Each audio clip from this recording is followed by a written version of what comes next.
Hi, everybody. Welcome to the show. I am very happy to bring a guest today, brave and bold, to speak about Suicide Prevention Month along with me. Her name is Jennifer Dietz. She is an attorney and so much more that I'm not going to expand upon. You could read about it in the bio that we've put in the show notes. I was introduced to Jennifer through my dear friend, Annabelle, who knows how much I thrive on speaking about mental health and suicide prevention.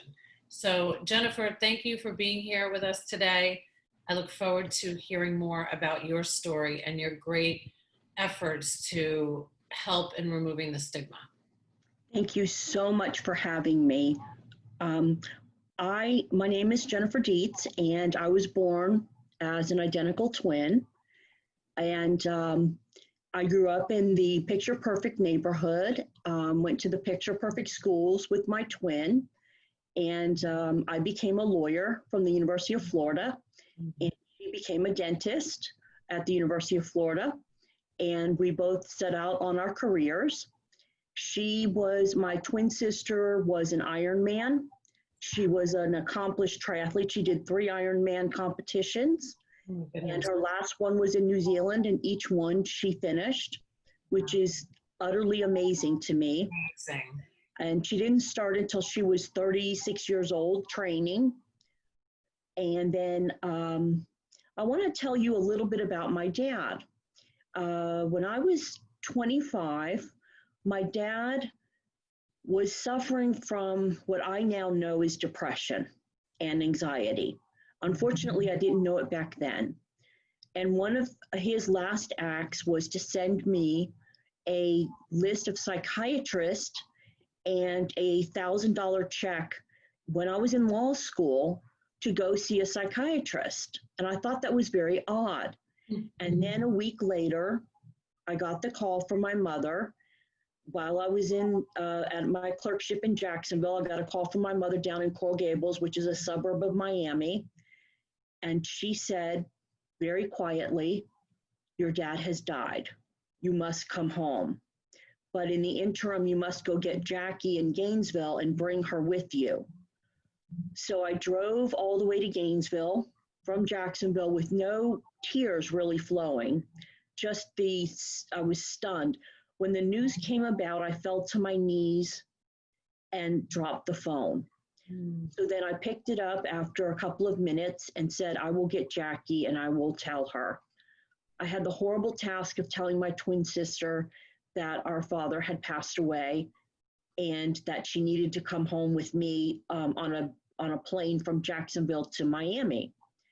So we drove back to Jacksonville holding hands in the car as we normally would do in a stressful situation. And she cried, but I still didn't cry yet.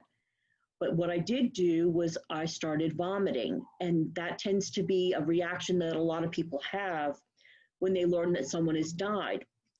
So we get to Miami, and we arrive at 11 o'clock in the evening.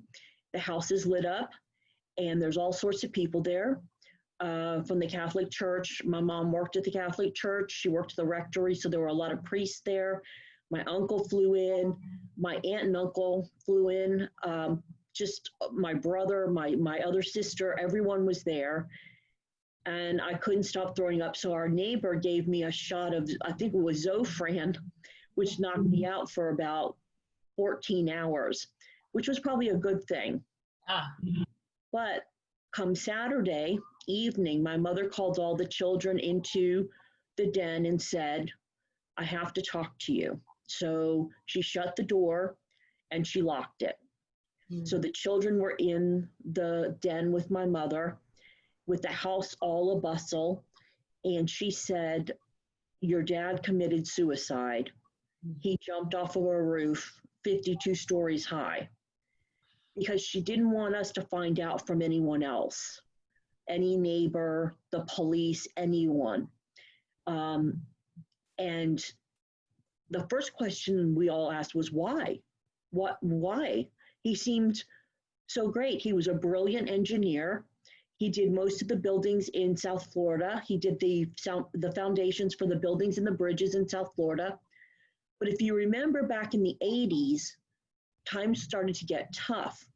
So there wasn't a lot of building like there is now in South Florida. So he decided that since he wasn't bringing in enough money to the family, that he would end his life, and he had a life insurance policy. And that was his way out, his way of gracefully leaving.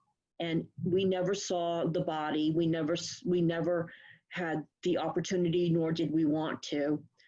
We had the whole Catholic Mass and the funeral and the burial and things like that. Interestingly, my dad had already bought a big plot in the Catholic cemetery in Miami. So the whole family could be buried there. And we weren't of super means, but that definitely cost him a lot of money. But now I know why he did it, because he was getting ready for his departure. Well, go forward and I suffered. Well, Jen, let me stop you and just say, sure. I'm so sorry for your loss. Thank you. Thank you very much. I appreciate that very much, Sharon. That's very kind of you. So we struggled greatly because we weren't given any help to get through the loss, the suicide. The loss would have been one thing, but a suicide is another thing completely. And now we're in Suicide Prevention Month, and I belong to a Suicide Prevention Training Institute, which is a not-for-profit organization that helps HR managers and managers of corporations and even presidents of corporations understand how to deal with suicidal people in their corporations, people showing suicidal ideations. So we help to train those people. That's wonderful. What is the name of this organization? It's called Suicide Prevention Training Institute. When was this founded? This was founded last year, and it's run by myself and several other fantastic people, wonderful people. T.C. Cooper and his wife, Laurel. Marianne, she's a wonderful person, and several other members. I'm on the board of directors, as well as the other folks that I just mentioned. And in a moment, I'll give you a phone number in case somebody has a desire to want to call Suicide Prevention Training Institute and talk to them about what they can do for their organization. Bravo to you. Bravo. Oh, thanks. Work you're doing. So I'm sorry to interrupt. You were talking now about you. Well, me personally, getting over my dad's death was very hard because I was becoming a young lawyer at the time. He died when I was in law school. So when I became a young lawyer and then became when I became a professor at Stetson, even more so, I missed being able to tell him my accomplishments. And I missed having him say, good job. But I had my twin always to say, hey, you're doing great. You're really doing a wonderful job. And I'm so proud of you. So I was really totally in love with my twin, as one would be. Being identical, we didn't share a lot of things in adulthood. I didn't do the triathlons and the Ironman, but I was with her when she did them. So I could be there to cheer her on. And one of her acts that I found interesting was in New Zealand, she gave away her road bike, and they're very expensive, but she gave it away to a young man who wanted to take up and learn to become an Ironman in a small town in New Zealand. And she handed over her bike. Wow. And then I look back now and I know why. She was giving away her possessions to people that she thought that needed them. On July 5th of 2020, just 2 months ago, she disappeared from our house. She was living with us. We'd moved into a much bigger house, and it was easier for her. She had a suite here in the house, and she had her cat. And my husband said to me on that Sunday evening, I can't find Jackie. And they were best friends, my husband and my sister, which is a great thing. Yeah. And so we decided to call the sheriff's department, and the sheriff's department came out and they said, well, she's just a missing person. I said, no, she's tried suicide before. Can you please put her down as endangered? They wouldn't do it. So she was missing. So I got on Facebook and I wrote to every person I knew, and every person I knew wrote to somebody else. So it trickled down all over the place, and everyone was looking for her, and there are certain areas where they lived. And in my mind, I kept saying, she's in the woods, she's in the woods. And I'm not sure why I knew that.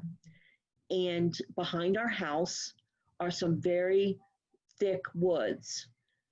And I told the sheriff's department deputies that her dental shoes were missing.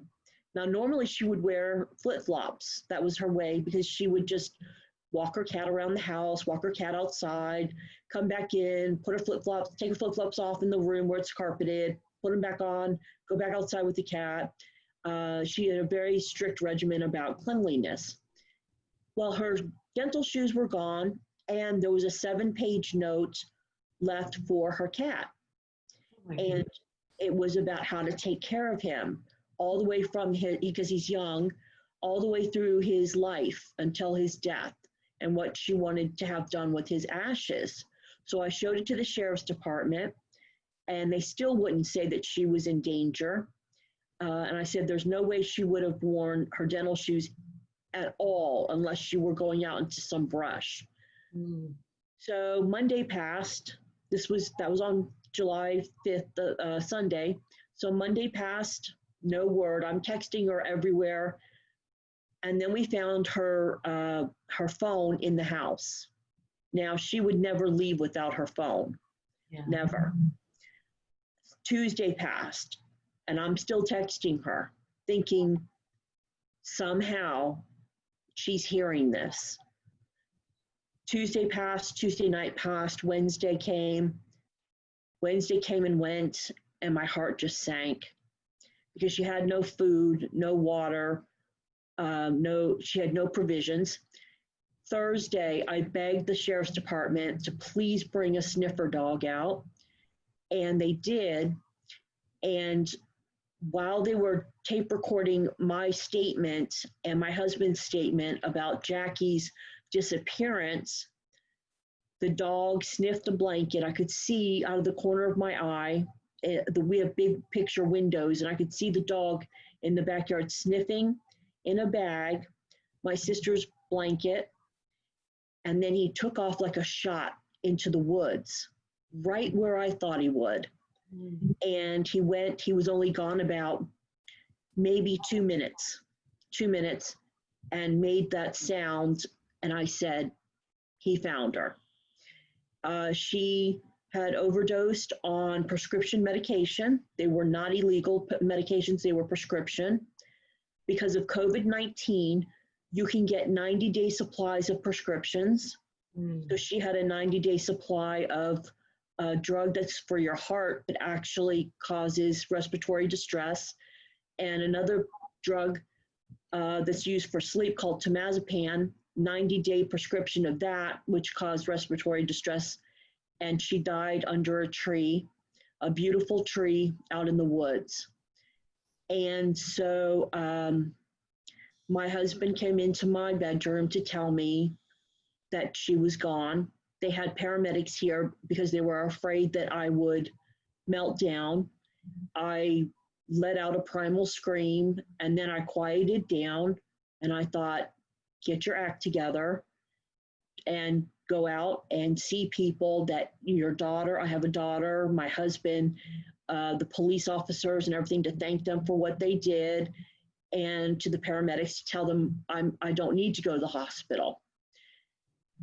So that night, a lot of crying, but then I thought, I am part of a group of people through the Suicide Prevention Training Institute who have been through this. Mm. And so I thought about the teachings that the things that we've learned, not teachings, but the ideas that we've learned and the way to cope with things. So I started using those coping mechanisms, and it helped a great deal. What are those coping mechanisms? Those coping mechanisms are to get closer to your family, to find friends that will listen to you talk incessantly about your loved one, someone who might listen to the details of what you're talking about and not be afraid, and not just get up and say, I can't listen to this. Close friends. Wrap yourself in the love of other people, and also go back to the hobbies you once had. Don't shun them and try and find the quick fix through a book that talks about healing or things like that. There are some good books out there on healing, but some of them may send you in the wrong direction. So we're very careful about that. The Suicide Training Prevention Institute tries to do a proactive discussion on suicide to keep people from committing suicide, but they're very good at helping when people like me need help with suicides because they've had that in their family. Well, Jennifer, I mean, it's only been a few months since the loss of your twin sister. I'm so incredibly sorry. And I'm so incredibly grateful that you have the courage and the will to talk about it, because we need you right now. We need to hear this story. And I'm completely lost in what you're saying, because I can't imagine losing a father to suicide and then losing your sister. It has to be very traumatic. It is traumatic, and it is, I feel like it's not so much a burden as a starting point, a moment in time of thinking. And I cried a lot, and I suffered a lot, but I felt as though I needed to wrap myself up in my organization, the nonprofit organization. I needed to go back to work and get back on track. She would have wanted that, and so would my father. Yeah, and you're able to speak about this in your work, which I'm quite sure brings a lot of grace during such a horrible time, knowing that what you're doing is helping somebody else. That's what I want to do. That's my goal, is to help someone else not suffer this pain.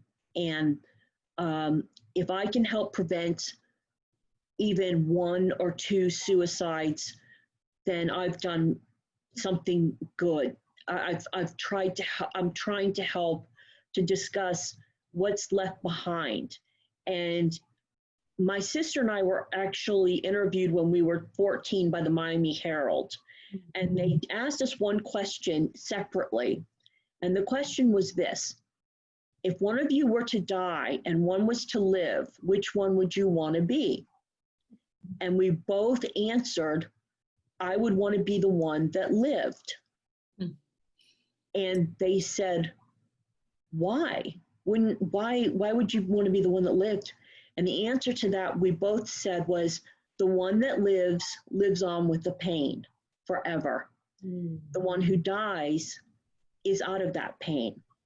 Well, I didn't see the signs of my sister's depression and anxiety and the COVID and how COVID-19 was affecting her. She never got COVID-19, but her dental practice was shut down. Her best friend died of cancer. Her other friend passed away, and she had stopped training. She had just stopped one day. And those things, when you look at the whole of the matter, you see someone in incredible pain. So that's my backstory about why I'm so active with a group that I helped start, the Suicide Prevention Training Institute. But I wanted to ask you a question, Jennifer. Sure. And it might not be very comfortable. Okay. I want to know what you're doing for yourself today.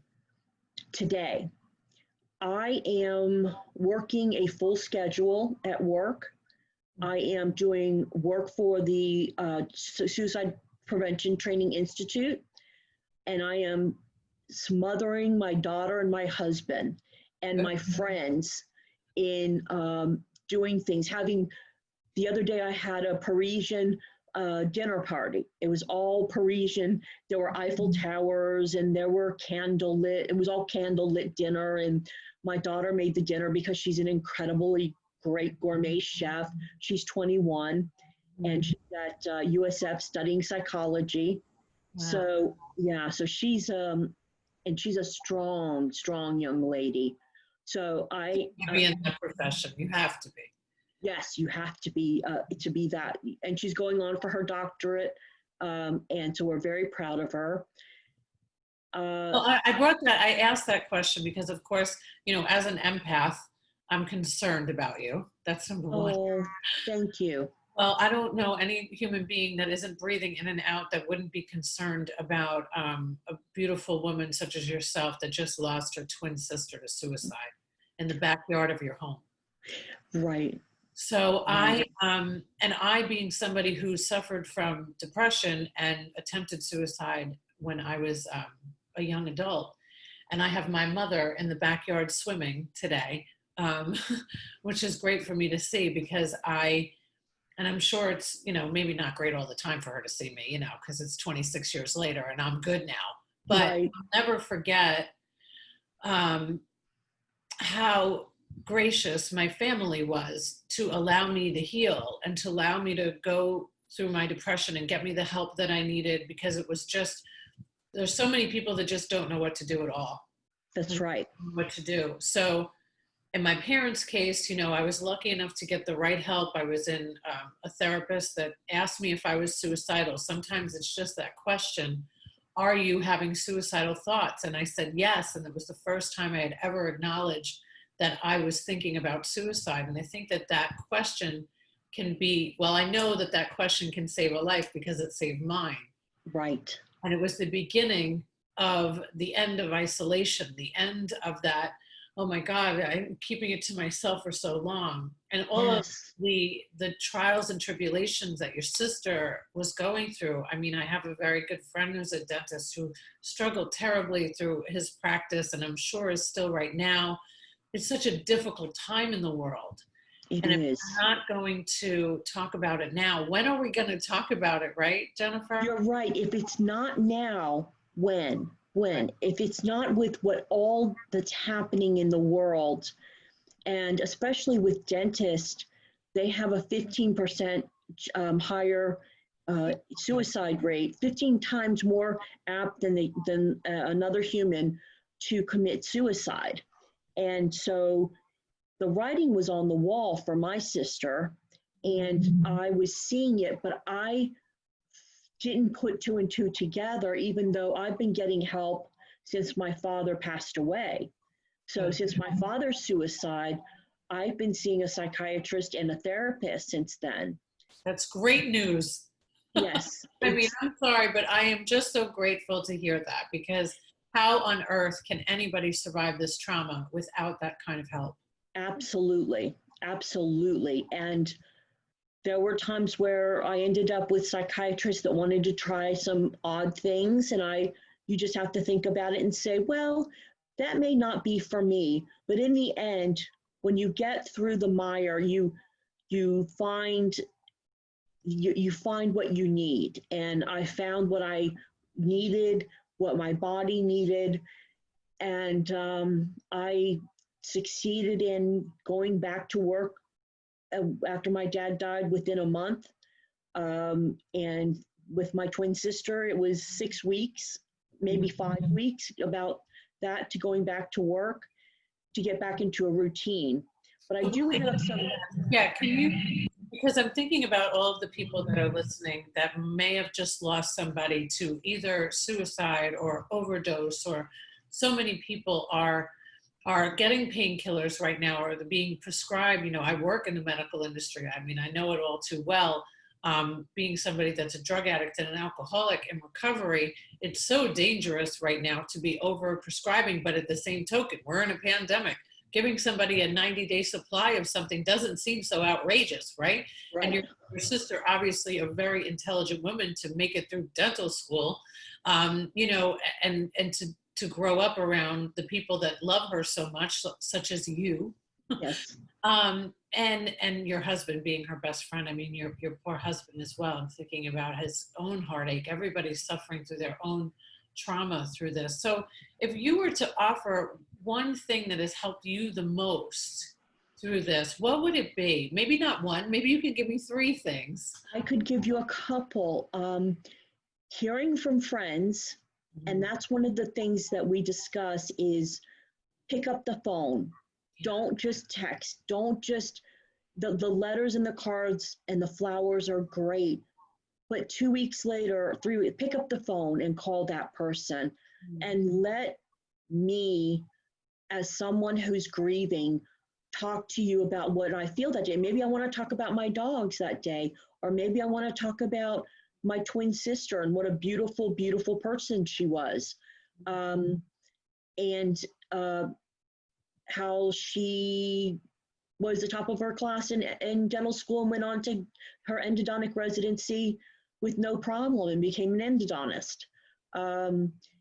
And then became a triathlete. That some of those things are so very important to me because twins tend to live through each other. Sure. And so that's one of them, one of the ideas. And the other is that when you're feeling like it's too much, you pick up the phone.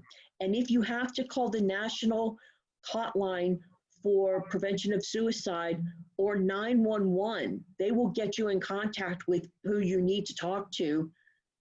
Do it before you pick up that prescription bottle or that gun or that knife, or you hang yourself. Definitely pick up the phone and call 911. And they'll put you through to the national hotline for suicide prevention. And that is something that I would tell every young child starting in school, growing up, because my daughter had depression when she was a young girl and we never knew it. And we just thought she was quiet, but she actually was suffering from depression. So I would like to start it at a younger age. Yes. I would like not to talk. But so what do we ask? We say, are you depressed? Yes, actually you do. When you come across someone who has these changes in their attitude, in their perceptions, and in their hobbies, in their work life, you say, are you feeling depressed? I'm listening to you. And you let them speak as long as they want. And you say to them, I'm here to help you. How can I help you? Well, if they say, I'm not sure, be ready to give them the National Suicide Hotline prevention number, or say, call 911. Let's call 911. Yeah. Let's get it out there. Let's talk about it. It's an action plan that the company, that the charitable organization that we started can give to others. And I'm happy to share it with your audience. And it's about responding instead of sitting back idly. And I'm one to talk. I am one to talk because I started this organization with these others some 9 months ago. And I watched my sister ever so slowly go into a deep depression, but it had happened before. And I just thought it was another moment. Yes, I mean, and I talk about this in my book. I wrote a whole chapter to the families of people that lost their loved ones to suicide or addiction. You know, I've always said that it was, first of all, nobody would have ever known that I was having thoughts of suicide because we are the great pretenders. And I think that that's why we need to be asked specific questions. Yes. Because we might look at somebody and say, oh, they're just going through a rough patch, but you know, to really keep nudging, to keep keep asking. That's, It's nobody's fault. My parents, well, my mom in the backyard right now, she would come into my room and I would have the blinds closed and she would tell me to go outside and get some exercise. She didn't know that I would have rather died than go outside and get some exercise because I was so shut off to the world. I just wanted to be in my hole. But if she asked me if I was yes, okay, I would say yes. that's exactly right. So the questions are simple questions. How are you feeling? Are you okay? How can I help you? Are you feeling suicidal? Are you thinking about killing yourself? And as you go through the questions, if you do find that you're getting yes, yes, yes, yes, do something. Actually do something about it. Take them to the emergency room. Take them to a mental health clinic. Take them somewhere. Don't just let them sit there and say, well, tonight I don't have that friend at work or that friend on the phone. So tonight is the night I'm going to do it. So Yeah. I definitely believe in what you're saying, Sharon. Well, I mean, I'm alive today because I said yes to that question. I'm Oh, alive today because of it. I said yes when that therapist said, "Are you having suicidal thoughts?" And I said yes because I was planning my death and I was still planning my death up until he had asked me that question.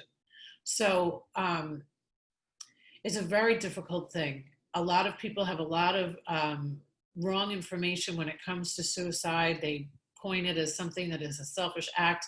Of course, the only reason I stayed on this earth as long as I was planning was because I didn't want to be a burden to my family. I didn't want to be a burden to my friends. Just like your father who set up the life insurance policy, he was taking care of everything and felt bad about the financial, what he thought might have been not providing enough. We care so much actually that we feel like it would be just easier for everybody around us if we weren't here anymore. And right. that's my personal experience, right? So I can only speak of my personal experience, but more people that have actually been through it, that have actually know what it's like to lose somebody, to know what it's like to lose multiple people. And we can only improve because it's such a difficult thing. It's so difficult to isolate when somebody is actually thinking about ending their life. I want to You say are, one more thing yeah, to you, Jennifer, though, that you really hit home that I don't want to let go. I have to do better myself at picking up the phone and calling. 9/11 is coming, and I'm from New York, and my best friend at the time, she'd lost her dad to the Twin Towers coming down, and I would have friends all around me asking me, what can I do? And I'm just call her, like she needs to hear your voice. And a lot of people, because we don't realize how silly it sounds when we say, well, I don't know what to say, or right. I'm uncomfortable. Well, it's time for all of us to get uncomfortable. That's beautiful. That's beautiful. It's time for us to be uncomfortable to save people's lives.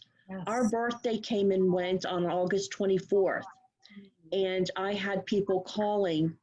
Our birthday was August 24th, and people called me. People sent cards for me and for Jackie, and I thought that was brilliant. Yeah. And people picked up the phone and said, how are you today? Yeah. What are you doing for yourself? How is your family enveloping you today, or your friends? So you're so right, Sharon. We have to get uncomfortable. We have to be able to ask those questions. Are you in need of help? Are you feeling depressed? We have to be able to say those questions to our coworkers, to our friends, and then pick up that phone. If it's bad enough, take the person to where they need to go. And I want to give one other example. After I had my daughter, I had extreme postpartum depression. Mm. And my friend, Barbara Ard, who had only been to my house, she was a lawyer with me at the Attorney General's office, and she'd only been to my townhouse once. And she heard me on the phone one night when she called me and said, how are you doing? The baby's screaming in the background. I'm crying. And she said, okay. And it was probably 9 or 10 o'clock at night. She said, okay, I'll talk to you in a little bit. She was at my house in 20 minutes, got through the gate somehow, was at my front door and said, pack a bag, I'm taking you to the hospital. And she saved my life. I bet. She saved my life.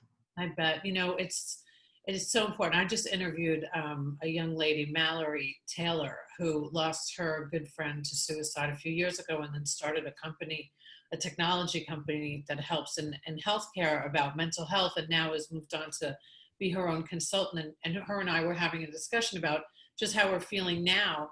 And she said, I have friends in my life today that will FaceTime me because they want to see me, because I might ignore their phone calls, I might ignore their texts, but we need people in our lives that know us well enough to see the patterns and then willing to be uncomfortable and just show up or FaceTime somebody, because we can't lose any more lives, Jennifer. No, we can't. We can't.